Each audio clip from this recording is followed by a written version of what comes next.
Hello and welcome to Özgür News.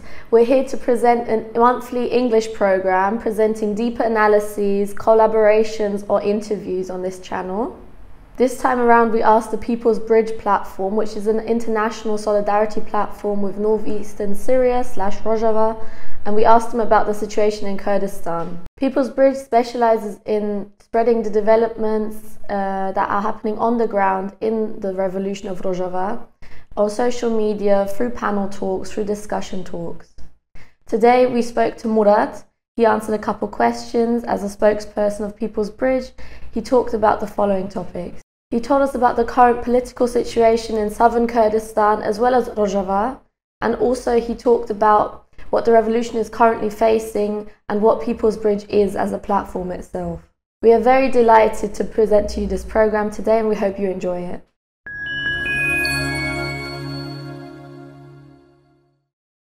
Hello, my name is Murat and I am the speaker of People's Bridge. People's Bridge is a new organization which I'm going to talk about later also. But the main topic of today is the question, what's happening in Kurdistan, especially in Başur and Rojava Kurdistan.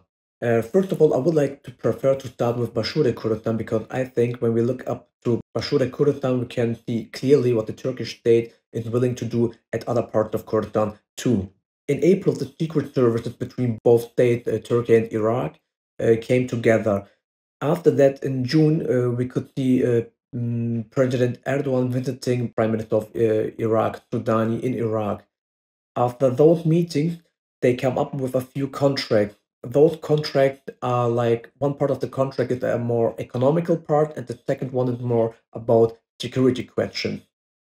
The first one includes a new trade route, so-called trade route, which goes between those two countries. And both countries, Turkey and Iraq, have the aspiration that they can overcome their economical crisis by realizing that trade route. And the second point of this part of the agreement, economical agreement, is the one regarding the dam. The Turkish state uses the dams against Syria and Iraq whenever it wants them to do something they want. But the new agreement will try to solve a little bit this problem from the Iraqi state on. More than that, both states have a new security plan, security agreement, which allows the Turkish state to do whatever it wants on the Iraqi ground. It includes military to go up there, to be there with their own troops, to start bombing Kurdish places. I mean, in the past, we could see easily that if the Turkish state attacked Başur Kurdistan by bombing those places, the Iraqi people and the Iraqi state was not always okay with that, not always fine with that. This will be changed in the future by those agreements which the Turkish state got from those meetings with the Iraqi state. I mean, in short terms, we can see also that after Erdogan's visitation in June, the Iraqi state claimed that the PKK is a forbidden party from now on. So after that, this was only the beginning. I mean, it's gonna get worse for the Kurdish people who are not willing to accept those attacks of the Turkish state on Başur Kurdistan. In August, we could see that the Turkish state, the Iraqi state closed 3 Kurdish parties, including one Yazidi party. I mean, in August, we all know that the Yazidis were remembering that Shengal genocide from 2015, and 2 days later they got this bad news from the Iraqi state. So this shows the whole scenario regarding the Iraq. Iraq is willing to do whatever the Turkish state wants from them just because of their new agreement. Tragically, because on the one hand we have those colonialist states who try to rule Kurdistan, try to interrupt in Kurdistan, to do interventions in Kurdistan. But on the other hand, we have also Kurds who are working with those states to kill Kurds. We have the PDK, the party of the Barzani tribe, who is ruling or who's afraid to give up their rule, and therefore they do everything the Turkish state wants from them. I mean, for example, they also helping them economically, politically, in military ways by with their own secret server, which is informing the Turkish state and telling them where the guerrilla point are, which the Turkish state afterward attacked on base of these news. And the ruling tribe of the Bardani, really important to mention when we talk about the attack on Başur Kurdistan, because those attacks uh, wouldn't have this kind of quality without the help of the Bardani tribe and the PDK in this case, especially. So we can say that the situation in Başur Kurdistan is a really hard one because the way the Turkish state takes things seriously right now, they are attacking and bombing Başur Kurdistan. They want to send their troops over there and fight the guerrilla till they can get into the heart of the guerrilla, the so-called media places in Başur Kurdistan. Yeah, this on the one hand in Başur Kurdistan, what's going on there. I mean, of course, just gonna to mention I just want to mention it in a short way. All these attacks are not possible without the okay or the green light of the imperialistic state like America for sure in this case. Without the okay of the American state, the Turkish state is not able to go over there to Bashur Kurdistan and try to get those deals and try to attack the Kurdish guerrilla by their own troops from the ground on. We can also have a look at Rojava now, because in Rojava the situation is a little bit more difficult because the Syrian state, Assad, is not willing to communicate with the Turkish state yet. The Turkish state also, for in personality of Erdogan, claimed a lot of time that they are willing to meet, also have meetings with the Syrian state and on an official diplomatic state. But the Syrian state or Assad said that the Turkish state occupied more than 10% of their country, so there's no possibility to have meetings while the situation still is there. So they want the Turkish state to leave. I mean, by their own troops and their jihadist troops, which they are supporting the Syrian state, and this would be the first important step for Syria to take a diplomatic meeting talking with the Turkish state. But for the moment, right now, by my own opinion, I don't see that those things gonna happen in the next few weeks, because history shows us that every time the Turkish state intervention with their own troops, they don't take them back. I mean, we have the example of Cyprus, we have the example of Libya, Iraq, all those three countries where Turkish troops once invented, they never went back. So I don't think that the Turkish state is willing yet to take his own troops and also the jihadist troops away from a Syrian state. I mean, of course, maybe it's better to mention it again, even though I think clearly the Turkish state also only does that kind of diplomatic work yet or here because of the Kurdish freedom movement. It wants to destroy the Kurdish freedom movement in Bashur Kurdistan and also in Rojava Kurdistan, and that is his main goal. And by realizing that, or to realize that, the Turkish state is willing to sit on the table, to get on the table with their so-called enemies back in the day. I mean, Assad and the Turkish state, or Syrian state and Turkish state, have a lot of trouble, had a lot of trouble, even though before the civil war going on in Syria, and afterwards it took a new quality for sure. Same with the Iraq. After 12 years, Erdogan visited this year the Iraqi Prime Minister Sudani, and this is also a whole new quality, which shows us how serious the Turkish state take its liquidation attack on the Kurdish freedom movement. By saying that, it's also important to mention again that the Syrian state, even though it claims that they are not interested yet, are not in that easy situation that they can lay back and just only watch things happen, just because of the upgoing genocide in Israel and Israel's attack on um, the Hamas in Iran, or the Hezbollah in Libya and also at the Houthis in Yemen, we can see that all those countries are partners of Syria. So it's not impossible for the Syrian state that they could be invented into that upcoming war. And if this happens after a decade of civil war, Bashar Assad will have not the opportunity, the possibility to overcome all those wars. You cannot have a war up going on with Israel and the risk at your own country that jihadists, which are supported by Turkey, could also start another civil war. So those two front lines are impossible for Syria or the leadership of Assad to overcome easily. So Assad had also a lot of pressure back, but he had a partner, strategical partner, Russia, which is also trying to help Syria and also trying to help Turkey to make those two countries to they come together and better their diplomatical stage. Russia does this just because of, I mean, their navy facility in Tartus in the in West Syria, for example, and Syria is a strategical partner. So Russia wants them also to communicate for its own advantage. So Russia could focus its own ongoing war in the Ukraine against the imperialists of the Western.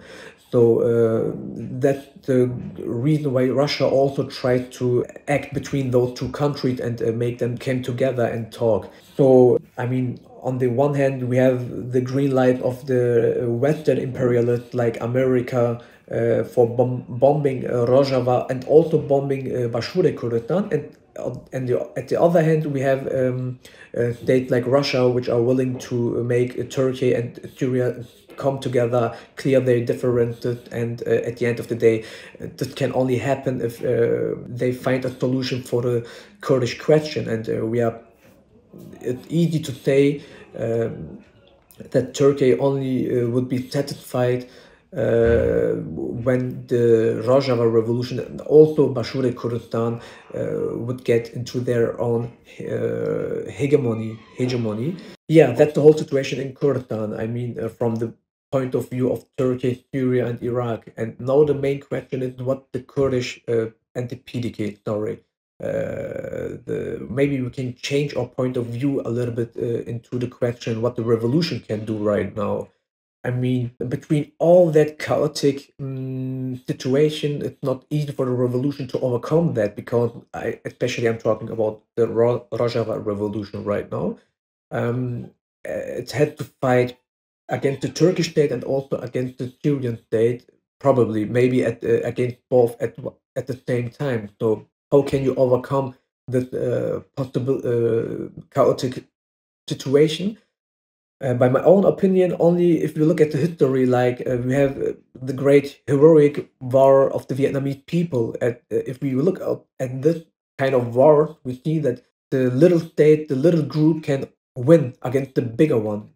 So against the imperialistic state, also, I mean, the Vietnamese people won against the French colonialists and also the American imperialists. So if they were able to do that by their really heroic revolutionary war, it's not impossible that Rojava can also do that and also take the same path.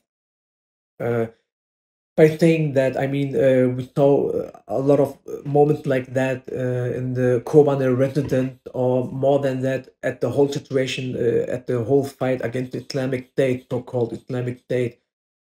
The people of Rojava and also a lot of internationalists from Europe worldwide went down there, stood up against the barbaric Islamic State. So if this happened one, it's not impossible that this can happen twice. But for now, also the folk of Rojava is tired of war. I mean, there's no family without a shahid, a martyr in Rojava.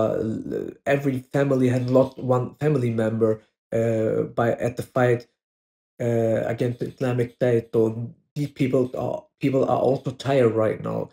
But as I told, sometimes only a little thing, a little war, a little resistance is enough to make the whole people stand up and fight. So the administration of the revolution and also the Syrian democratic forces have to work on that right now. I mean, they have to work intern. They have to work on this case to make sure that the whole people will stand behind the revolution when the day come and the attack will start. I mean, it doesn't matter if the attack comes from the Turkish state or the Syrian state or maybe another country. When this day comes, and it's sure that a lot of countries will try to reach that day, go to that day, the folk had to fight a revolutionary fight for the revolution, not only by their own, by the help of the international community. And by saying that the people from Europe had to help the revolution, we can maybe come to the next question. You sent me the question about People's Bridge. Who is People's Bridge? What is People's Bridge doing? I will try to explain that in short terms. Because we try to organize the solidarity with the Rojava revolution from Europe on.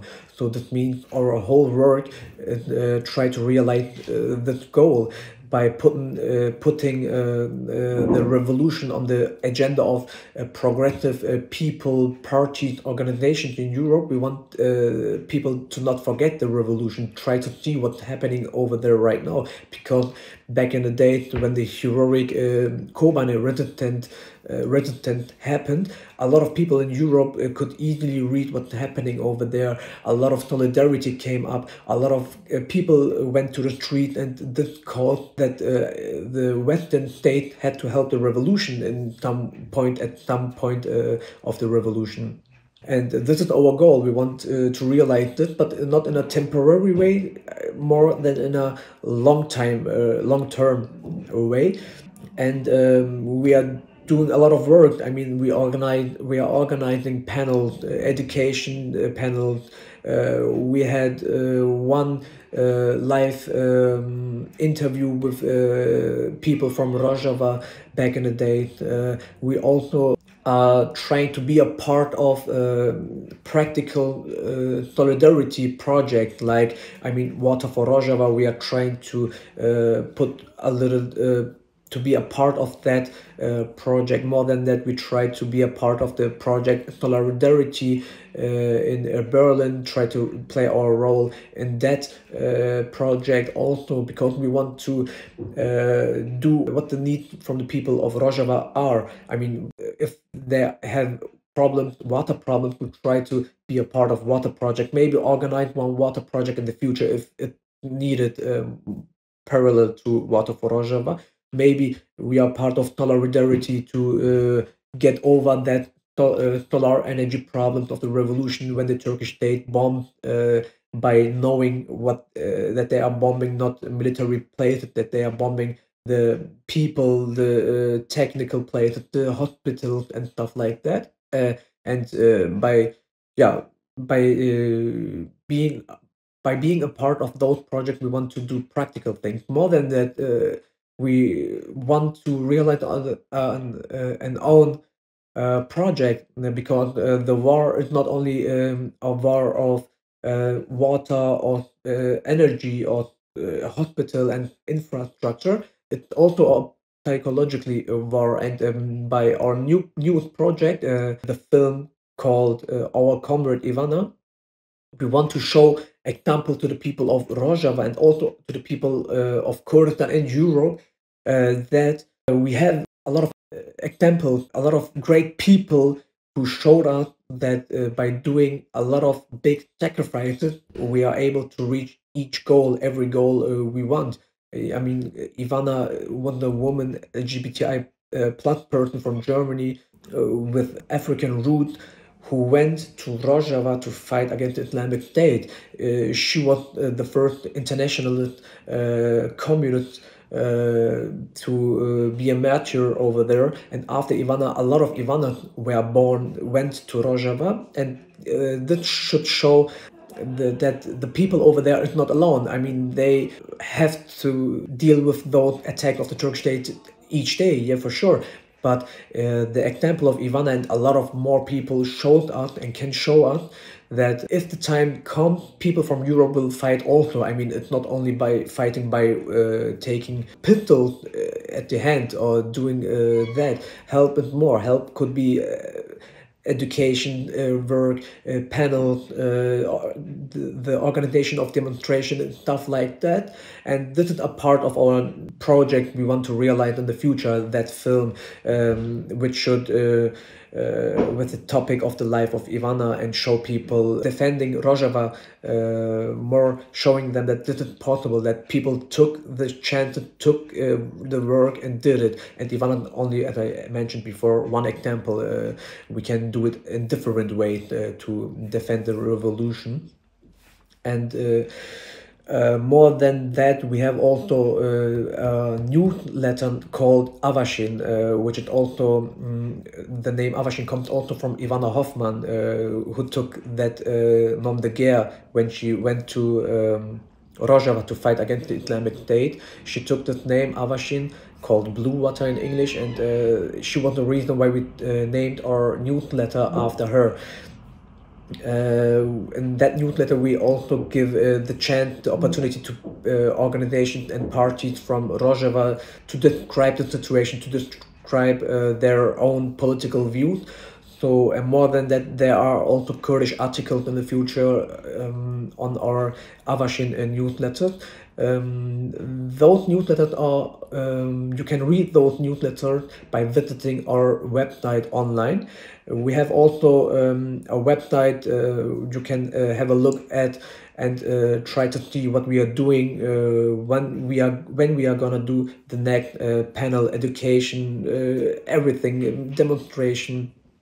And we have also Twitter and Instagram. Thank you for giving us the opportunity to talk about the topic Rojava and Başur Kurdistan together with you guys, and also to have the chance to describe what we are doing at People's Bridge, as a solidarity organization who want to do diplomatic work from Europe on, not between capitalistic states. We don't want to sit here with the ruling persons of Germany or other countries. We want to sit here with the people, with the working class in Germany, and try to make a bridge between the people from Europe, the workers, and the progressive people organization from Europe and Rojava. We want to let them know what we are doing here, and also let the people here know what our comrades, our people, our friends over there are doing to make the revolution live.